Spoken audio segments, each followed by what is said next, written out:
The Young and the Restless spoilers. Beneath the polished surface of Genoa City, where the power and glamour of the Newmans, the Abbotts, and the Baldwins cast long, deceptive shadows, a quieter, darker story was beginning to unfold, one that revolved not around business empires or corporate betrayals, but around the slow unraveling of conscience, memory, and guilt.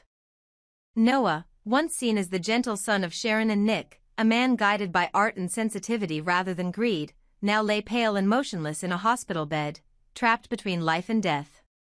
His stillness was not only the aftermath of an attack but a symptom of something older and deeper, a long-buried sin now forcing its way into the light. People whispered that Mitch was behind it, that the charming, quiet club owner from Los Angeles had orchestrated the attempt on Noah's life. But in Genoa City, nothing ever happened without reason, and nothing was ever as simple as it seemed. The moment the doctors announced that Noah's vitals were stabilizing, Sienna began to appear at his bedside almost every night. She sat there for hours, her mascara smudged, her hands trembling as she whispered his name as though summoning a ghost. No one could explain why she was so distraught, why her grief felt so personal. Sharon tried to comfort her, believing it was sympathy, a friend's heartbreak. But the way Sienna touched Noah's hand, the way she flinched whenever Mitch's name was mentioned, hinted at something far more intimate. There was history there, something the world had never been told. And that history, Nick began to realize, might be the reason someone wanted Noah dead. Mitch had always been an enigma, a man whose charm concealed a furnace of resentment. To the public, he was a businessman, a club owner, a man who brought light and sound to the city's nights.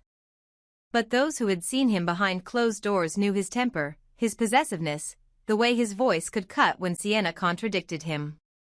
Their marriage was not one of love but of mutual imprisonment. They circled each other like predators, neither willing to yield, each holding the other hostage with secrets too dangerous to speak aloud. Nick had seen it once at a charity gala, how Mitch's smile faltered when Sienna laughed at another man's joke, how his hand tightened on her wrist, how her eyes darted away in fear.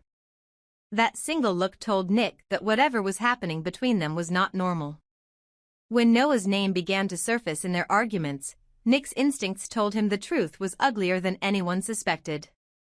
The deeper Nick dug, the more he realized how much of Noah's life had been shrouded in half-truths.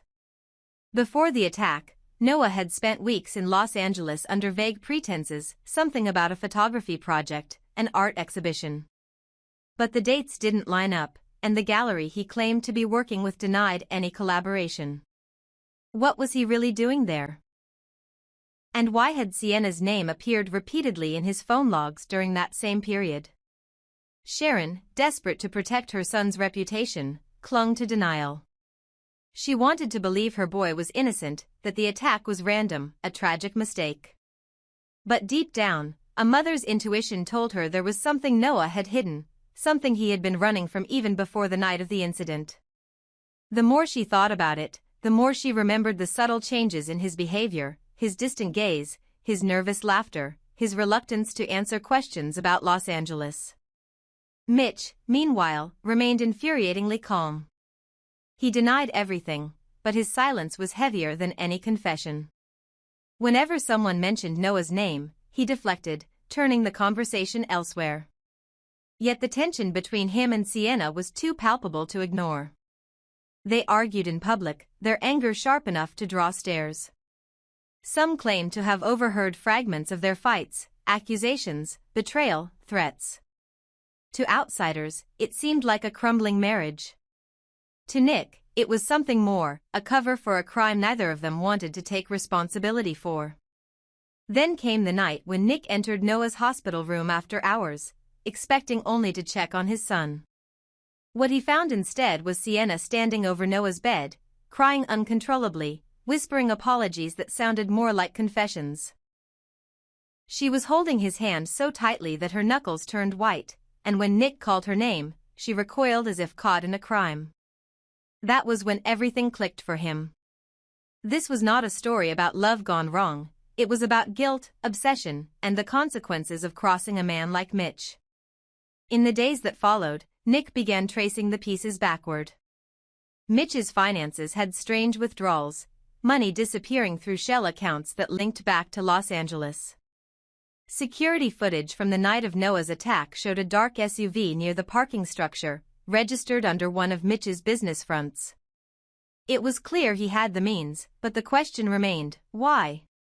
The answer came from a place no one expected. Hidden in Noah's laptop, recovered from his apartment, was a series of encrypted photos. When Nick had them decrypted, what emerged shattered him. They were images taken inside Mitch's private club, but not of music or art, of meetings, exchanges, people Mitch never wanted anyone to see. There were politicians, celebrities, even a few faces from Genoa City. And in the center of several frames stood Sienna, wearing a frightened expression, standing next to Mitch as if against her will. Noah, the idealistic photographer, must have uncovered something monstrous, an operation hidden behind the neon lights, one that Mitch would kill to protect. The realization left Nick cold. Mitch's motive was clear now. Noah had witnessed something he shouldn't have, perhaps confronted him, perhaps tried to rescue Sienna from the trap she was in. That confrontation had nearly cost him his life. And yet, what Nick couldn't understand was Sienna's loyalty. Why did she still visit Noah, sobbing for him to wake up, if she had been part of Mitch's secret world? Was it guilt, love, or fear? Sharon wanted to believe Sienna was a victim too, trapped between two men she never meant to destroy. But as days passed and Sienna's behavior grew more erratic, Nick began to suspect she knew far more than she let on. Each time he questioned her, she dissolved into tears, claiming she only wanted to see Noah wake up. Yet behind her eyes was a flicker of panic, as though she feared what he might say when he finally opened his eyes. The doctors warned that Noah's memory might return slowly, in fragments. Nick waited, knowing that when it did, the entire fragile facade of safety in Genoa City could collapse. Mitch tried to distance himself, but whispers grew louder. The more he tried to suppress the truth, the more it spread through back channels. Victor heard of it. So did Jack. And once the powerful of Genoa City caught the scent of scandal, there was no containing it. Mitch's empire was built on illusion, and it was beginning to crack. Late one night, Sharon found Sienna alone in the hospital chapel, clutching a necklace that belonged to Noah. Her sobs echoed through the empty room. That was when Sharon realized the true horror. Sienna wasn't just mourning a man she cared for, she was terrified of what would happen if he survived. Whatever Noah had learned, it implicated her too. The guilt was consuming her from within. She had been both accomplice and victim, lover and betrayer. Mitch had controlled her for years, using secrets and threats to keep her silent, but when Noah appeared, offering her a chance at freedom, she had taken it. The price, however, had been catastrophic. Mitch discovered the affair, discovered the evidence, and in a rage that blurred the line between jealousy and survival, he decided Noah had to die. The hit was supposed to be clean, a staged accident on a dark road outside Malibu. But fate intervened. Noah survived, barely, and now lay waiting to awaken, a silent witness to everything. Nick's investigation brought him closer to the truth, but each step put his family in greater danger. Mitch's influence reached far beyond what anyone had imagined. The club was only a front, behind it lay a network of people who owed him favors, who would rather silence a witness than see their lives exposed. Nick knew the more he uncovered, the closer he came to the same fate as his son. Yet he couldn't stop. Not when Sharon's eyes still filled with silent questions, not when Sienna's tears reeked of deceit, not when Mitch continued to walk free. Genoa City had seen countless betrayals, but this one was different. It was intimate, bloody, and layered with moral decay. Noah's coma became the center of everything, a waiting game, a ticking clock, a symbol of the moment before truth shattered the peace.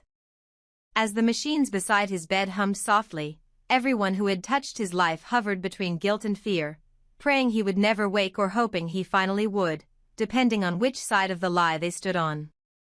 Because when Noah's eyes opened again, the first thing he remembered would change everything. Mitch's empire, Sienna's reputation, Nick's illusions of his son's innocence, all of it would collapse. And deep within that sterile hospital room, the faintest movement of Noah's fingers sent a chill through everyone who still believed they could control the truth. What Mitch didn't understand was that once a secret like this begins to rot, it doesn't stop until it consumes everything. Noah's awakening would not only expose a crime but ignite a reckoning. Genoa City was about to learn that no one, no matter how powerful, how clever, or how beloved, can bury guilt forever. The hospital was silent except for the rhythmic hum of machines and the faint murmur of nurses behind closed doors. It was after midnight when Mitch pushed his way past the dim corridor, his steps slow but deliberate, like a predator closing in on wounded prey. The fluorescent lights flickered above him, casting fractured shadows that danced across the polished floor. In his trembling hand was a gun. Black, cold, and heavy with consequence. For days he had fought the urge to confront the truth he already knew, the one that had been eating at him like a parasite. But now, standing outside Noah's room, listening to the faint sound of Sienna's voice from within, the final thread of his restraint snapped. Inside, Sienna sat beside Noah's bed, her fingers entwined with his, her face inches from his pale, sleeping form. It was a scene of tenderness, almost sacred in its quiet intimacy, but to Mitch it was blasphemy, a betrayal carved into flesh and breath. The sight of her hand on Noah's chest, the tears that glistened in her eyes as she whispered words meant only for lovers, tore something open inside him. When he burst through the door, the sound of it hitting the wall was like a gunshot itself. The 4 machine beeped an alarm, a shrill accompaniment to the chaos that followed. Sienna's scream was sharp enough to slice the air. Noah, still weak but conscious enough to register the movement, turned his head toward the sound, his eyes widening in horror as Mitch raised the weapon. The barrel gleamed under the sterile light, aimed straight at his chest. "You think I didn't know?" Mitch's voice trembled with rage, but beneath it was the raw edge of heartbreak. "You think you could humiliate me, steal from me, take what's mine, and I wouldn't find out?" Sienna tried to speak, but her words died in her throat.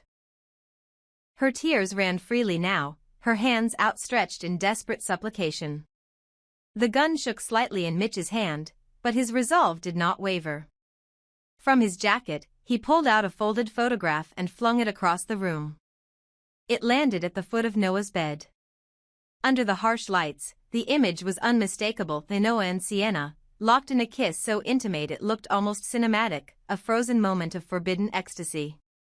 The silence that followed was unbearable. Noah's breathing quickened, the monitor beside him picking up his panic, each beep a metronome counting down the seconds before something irreversible happened. Sienna collapsed against the wall, sobbing, begging, her voice cracking as she tried to explain, to deny, to rewrite the moment that had already condemned them both. But the picture was undeniable. Mitch's fury wasn't just about infidelity, it was about the collapse of identity, the humiliation of realizing that the woman he loved and the man he despised had conspired, even unknowingly, to destroy the fragile architecture of his life. The family he thought he could control, the loyalty he demanded, had evaporated into betrayal. Nick arrived seconds later, drawn by the commotion, and what he saw nearly shattered him.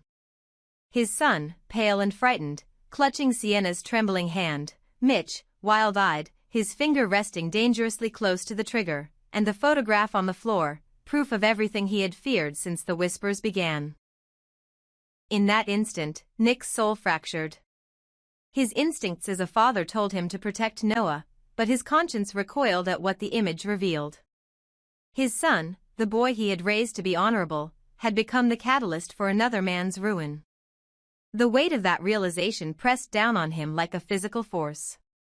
He wanted to scream, to demand answers, to shake Noah awake and ask him how love could turn so poisonous. Mitch began to laugh, a hollow, broken sound that echoed through the room. "This is what you've made me," he hissed, tears streaking down his face. A monster with nothing left to lose. His voice cracked with the weight of everything he had suppressed, the jealousy, the shame, the years of pretending his marriage was more than a facade. He had built his world around control, and now it had been stolen from him by the very people he thought he could command. Sienna's sobs filled the silence, her words tumbling out in fragments, apologies mixed with confessions. She admitted what everyone already knew, that she had loved Noah, that the connection had been real, not a fleeting temptation. She had been lonely, broken, desperate for tenderness, and Noah had given her something Mitch never could, gentleness. But gentleness, in the shadow of deceit, becomes cruelty. Mitch's anguish transformed into a terrible clarity. He wasn't just punishing a betrayal, he was erasing the version of himself that had believed in love at all. Nick stepped forward, his voice trembling, pleading with him to stop, to remember that violence would only deepen the tragedy already written. But in Mitch's eyes, logic was gone. He was a man possessed, consumed by the twin flames of vengeance and heartbreak. The room seemed to shrink, the walls closing in, every sound amplified, the ticking of the clock, the shallow breaths, the faint squeal of rubber soles in the hallway. Time had dissolved into pure emotion. Then, for one unbearable moment, Noah spoke. His voice was faint, fractured by pain and guilt. He tried to take the blame, to tell Mitch that it was his fault alone, that Sienna had been a victim of his weakness. But those words, meant as redemption, only twisted the knife deeper. To Mitch, it sounded like arrogance, a confession wrapped in self-righteousness. "You ruined her," Mitch whispered, his voice raw. "You ruined me." He raised the gun again, and Sienna screamed, throwing herself between them. The chaos that followed blurred into a feverish nightmare, shouts, footsteps, the metallic clang of the gun hitting the floor. Orderlies rushed in, security swarmed the room, and Mitch was dragged away, sobbing incoherently as he cursed Noah's name. The photograph lay torn beneath his feet, its edges soaked in tears and saline from the fallen four-line. When silence finally returned, it was heavier than before. Noah slumped against the pillows, trembling, unable to meet his father's eyes. Sharon arrived moments later, her face ghostly pale as she took in the destruction. The look she gave her son was one of incomprehensible sorrow, not anger, but the kind of heartbreak that comes from realizing the child you love has become capable of devastating another person's life. Nick stood frozen, torn between pity and disgust.